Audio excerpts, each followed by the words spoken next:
नमस्कार, मी डॉक्टर भूषण शानबाग आणि गोष्टी सांगतो. तुम्ही ऐकत आहात माझी कथा चरणहीन. मागच्या भागामध्ये आपण बघितलं होतं की काश्मीरवर चालून आलेलं आक्रमण यशोधरनं यशस्वीपणे थोपवलं होतं आणि त्यांनी राजा थक्कन याच्याशी मैत्री जोडली होती. पुढे काय झालं बघूया आजच्या भागामध्ये. थक्कनवर मिळालेल्या विजयामुळे यशोधर खुश होता. त्यानं राजमाता दिद्दाकडे लगेच हरकारा पाठवून दिला. मिळालेल्या विजयाचं संपूर्ण वृत्त त्यानं राजमातेला ऐकवावं असं स्पष्टपणे सांगितलं.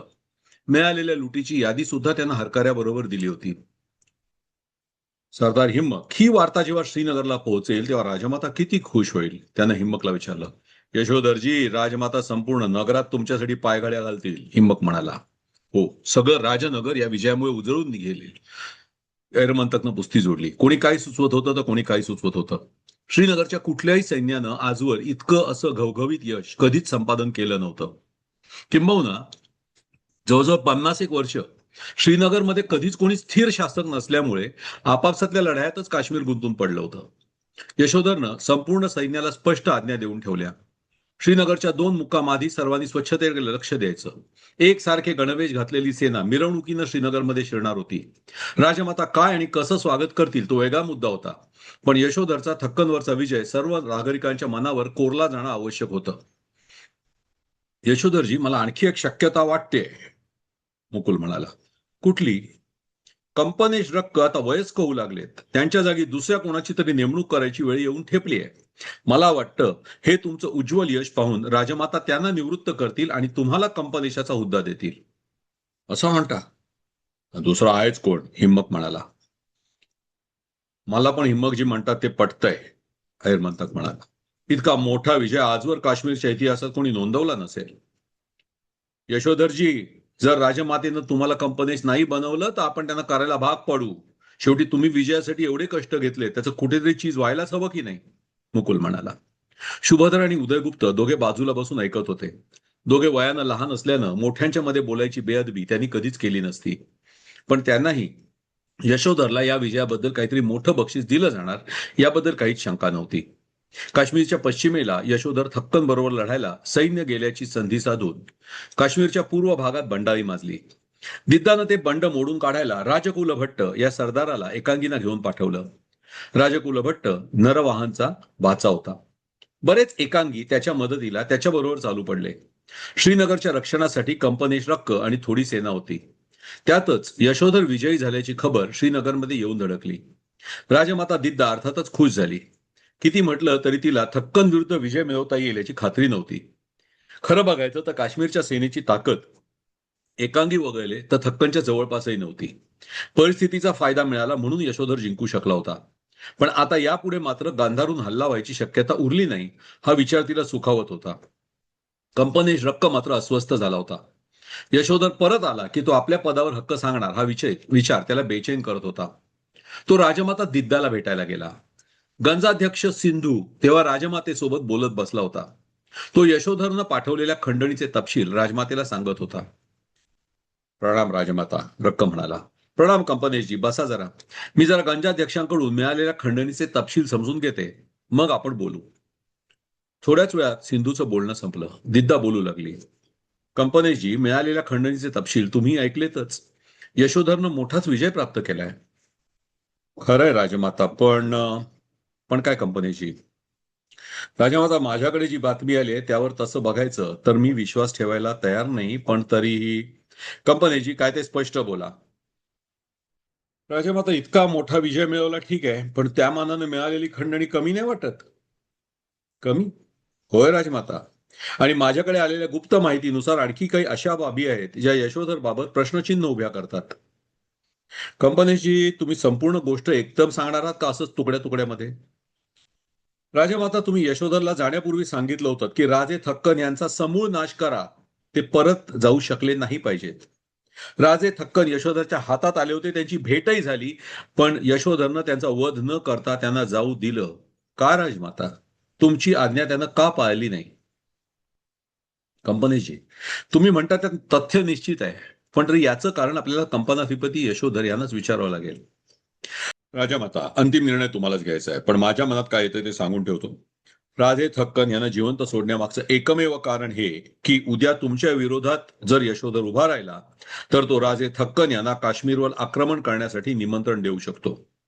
त्यांचा हल्ला चालू असताना तुम्हाला अंतर्गत बंडाळी मोडून काढणं सोपं जाणार नाही. यासाठी यशोधरनं त्यांना जिवंत जाऊ दिलंय. आणि हो, आणखीन एक गोष्ट, ही खंडणी कमी आहे कारण खऱ्या खंडणीला पाय फुटलेत. आपल्याला सुखरूप जाऊ देण्यासाठी राजे थक्कन यांनी यशोधरला घसघशीत लाच देऊ केली. खंडणीचा मोठा हिस्सा यशोधरच्या घरात गेला आणि थोडासाच भाग श्रीनगर पर्यंत पोहोचला अशी माझ्याकडे खात्रीलायक माहिती आहे.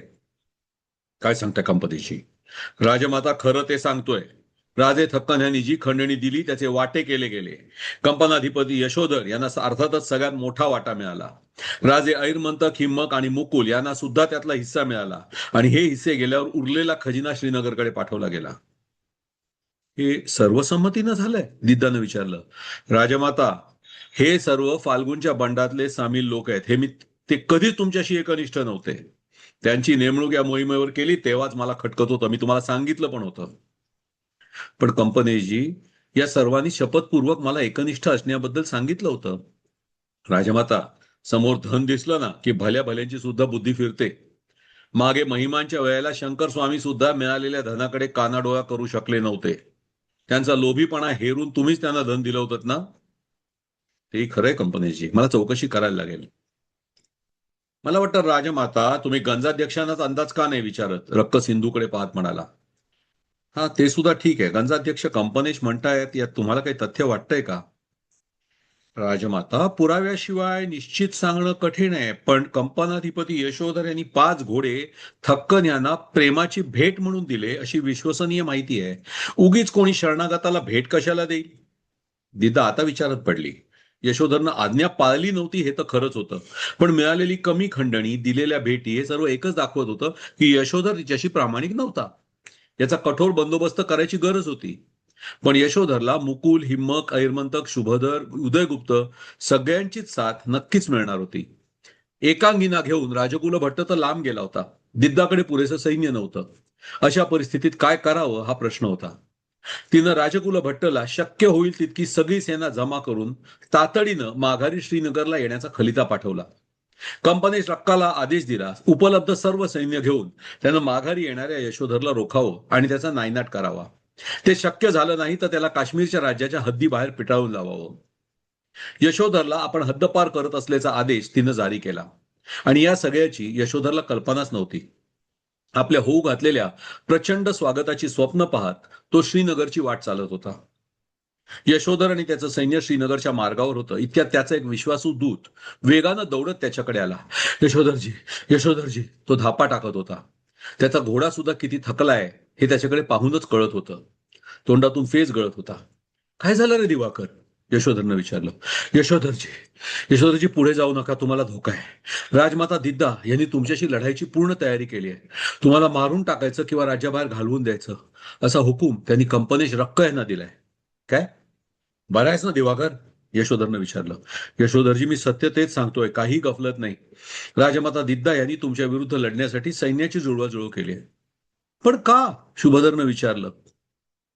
यशोधरजी राजा थक्कनला सामील झाले आणि त्यांनी राजा थक्कनकडून लाच खाऊन त्याला सोडून दिलं असा त्यांचा समज कोणीतरी करून दिलाय.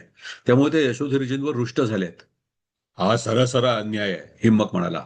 तर काय, स्वतः कधी लढाई बघितली नाही अशाच माणसाने या गोष्टी सुचतात, ऐरमंतक म्हणाला. राजमाता दिद्दानं असं वागावं याचा सर्वांनाच राग आला होता. यशोधरजी, आता काय करायचं? मुकुलनं विचारलं. आता उपाय एकच, आपल्याला राजमातेच्या विरोधात शस्त्र उचलावं लागणार, यशोधर म्हणाला. कदाचित आपण अजूनही बंडखोरच आहोत हे राजमातेला यातून दाखवून द्यायचं असेल, मुकुल म्हणाला. जे काय असेल ते, पण खोटा आरोप आपण का सहन करायचा? सगळ्यांनीच यशोधरची साथ दिली. तुमचं म्हणणं बरोबर आहे यशोधरजी, आपण राजमातेच्या विरोधात उभं राहायला पाहिजेच, हिम्मक म्हणाला. तुमच्या बाजूने माझी तलवार राहील. त्याच्या बोलण्यामुळे सगळ्यांना जोर आला. हो यशोधरजी, त्यांना जर राजमातेला संशय होता तर त्यांनी तुम्हाला विचारायला होतं. परस्पर तुमचा काटा काढून काढायला सैन्य पाठवणं हा अन्याय आहे. यशोधरजी, मला वाटतं राजमातेनं तुम्हाला वापरून राजा थक्कनचा काटा दूर केला. आता तिला तुमची गरज उरलेली नाही म्हणून तिला तुमचा काटा काढायचा आहे. हो यशोधरजी, मलाही पटतंय. आणि या राजमाता दिद्दाला तिची किंमत चुकवायला लावायची वेळ आली आहे. हो ना, राजमातेची मनमानी आपण का सहन करायची? बाईला राज्य चालवायला बसवलं की या गोष्टी होणारच. सरदार पराभूत झाले तरी त्यांना सांभाळून घेणारे राजे कुठे आणि विजयी योद्ध्याला अशी वागणूक देणारी राजमाता कुठे? यशोधरजी, तुम्ही पुढे व्हा, आम्ही आहोत तुमच्या बरोबर. या राजमातेला सिंहासनावरून हटवून तुम्ही राज्य ताब्यात घ्या. सर्व सल्लागारांचं म्हणणं यशोधरला पटलं. त्यानं राजमातेच्या विरोधात बंड पुकारलं. सर्व सैन्य शुभधरच्या नेतृत्वाखाली श्रीनगरवर चालून निघालं. राजमातेच्या पक्षातले काही लोक सुद्धा या कृतीमुळे गोंधळून गेले होते. त्यांना सुद्धा तिचं हे वागणं अप्रस्तुत वाटलं होतं. त्यांनी राजमातेचा पक्ष सोडून यशोधर बरोबर हातमिळवणी केली. पण प्रधान नरवाहन मात्र तिच्याशी एकनिष्ठ होता. त्यानं जाऊन राजमातेची भेट घेतली. प्रणाम राजमाता. प्रणाम प्रधानजी, काय खबर आहे? राजमाता, ज्यांना आपण आपले समजत होतो असे काही लोक सुद्धा जाऊन यशोधरला सामील झालेत. प्रचंड सेना घेऊन यशोधर श्रीनगरच्या रोखानं चालून येतोय. तुम्ही नाही गेलात? राजमाता, माझी निष्ठा फक्त तुमच्या पायाशी आहे. मरेपर्यंत यात अंतर होणार नाही. मी माझी काळजी दूर केलीत प्रधानजी. तुम्ही आहात तोवर मला चिंता करायचं कारण नाही. प्रधानजी, राजकुल भट्ट सध्या कुठे आहे? राजमाता, राजकुल भट्ट आपल्या खलित्यानुसार परतीच्या प्रवासाला लागलाय. ताबडतोब त्याच्याकडे दूध पाठवून त्याला इथली हकीकत कळवा. त्वरेनं श्रीनगर जवळ करायला सांगा. होय राजमाता, लगेच करतो.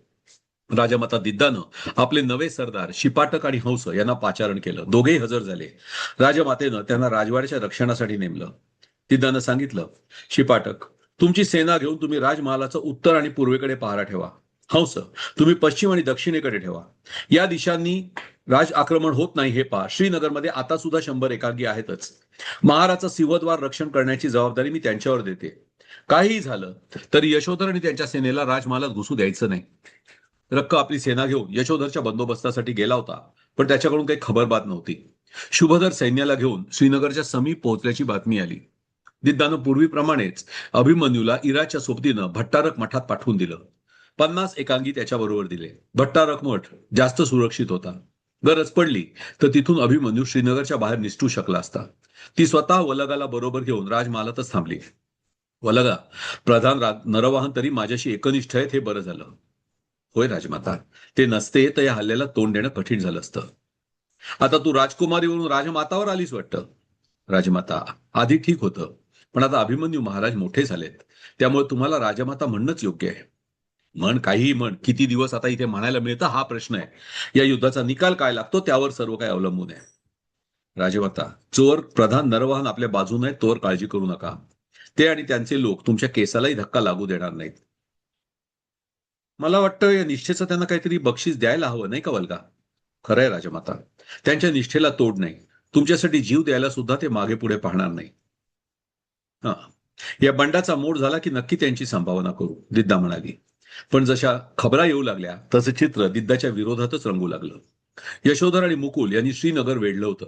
हिमक राजकुल भट्टला श्रीनगरकडे येऊन न देण्यासाठी त्याच्या मार्गात जाऊन थांबला होता. शुभधर सैन्याची जमवाजमव करून राजमहालावर हल्ला करणार अशी हवा होती. प्रधान नरवाहन आणि गंजाध्यक्ष सिंधूचा भाऊ भुय्य दोघे राजमहालात हजर होते. ते दिद्दाच्या भेटीला आले.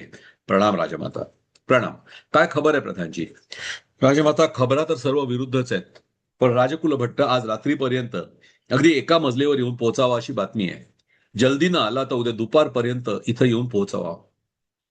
हो, पण तोपर्यंत काही करून आपल्याला तग धरावी लागेल. क्षमा करा राजमाता, भुय्य म्हणाला. राजमहाल सुरक्षित राहील ही जबाबदारी माझी. इतर सर्व दरवाजे लहान आहेत, ते अडवणं सोपं आहे. सिंहद्वार मात्र प्रचंड आहे. तिथे एकांगी आहेत, पण तरीही ते अडवणं सोपं नाही. मी स्वतः जातीनं तिथं हजर राहतो. पुढं काय घटना घडतील त्याप्रमाणे करू. तुम्ही चिंता करू नका. ठीक आहे भुय्या, तुमच्या आणि प्रधानजीच्या भरवशावरच आम्ही आहोत, दिद्दा म्हणाली. तिला नमस्कार करून दोघं निघून गेले. रात्र व्हायला आली. जवळजवळ संपूर्ण श्रीनगर शहर एव्हाना यशोधरच्या ताब्यात गेलं होतं. सगळीकडे यशोधरचे सैनिक दिसत होते. राजमातेच्या सैन्याची जबरदस्त पिछेहाट झाली होती. तिचं सैन्य पळू लागलं होतं. मागे हटत राजमहालाच्या आश्रयाला येऊ लागलं होतं. सिंहद्वाराजवळ एकांगीचं सैन्य होतं. ते या माघार घेणाऱ्या सैन्याला धीर देऊ लागलं. सिंहद्वार बंद करून त्याच्या पुढ्यात एकांगी उभे राहिले. त्यांना मारल्याशिवाय कोणीही राजमहालात प्रवेश करू शकणार नव्हतं. वृद्ध समरसेन सुद्धा हातात हत्यार घेऊन राजमहालाचं रक्षण करायला उभा ठाकला होता. यशोधराचा पुत्र शुभधर आपली सेना घेऊन राजमहालाच्या दिशेनं निघाला. मध्ये येईल तो विरोध कापून काढत राजमहालासमोरच्या विस्तीर्ण पटांगणाच्या पलीकडे त्याची सेना येऊन थांबली.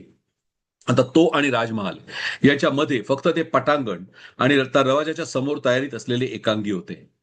रात्र पळायला आली. यावेळी हल्ला केला तर काळोखाचा फायदा घेऊन राणी दिद्दा पळून जाऊ शकली असती. त्यामुळे आज फक्त राजमहालाला वेढा घालून बसायचं आणि उद्या दिवसा उजेडी राजमहालावर चढाई करायची असा विचार करून शुभधरनं राजमहालाचा वेढा पक्का केला.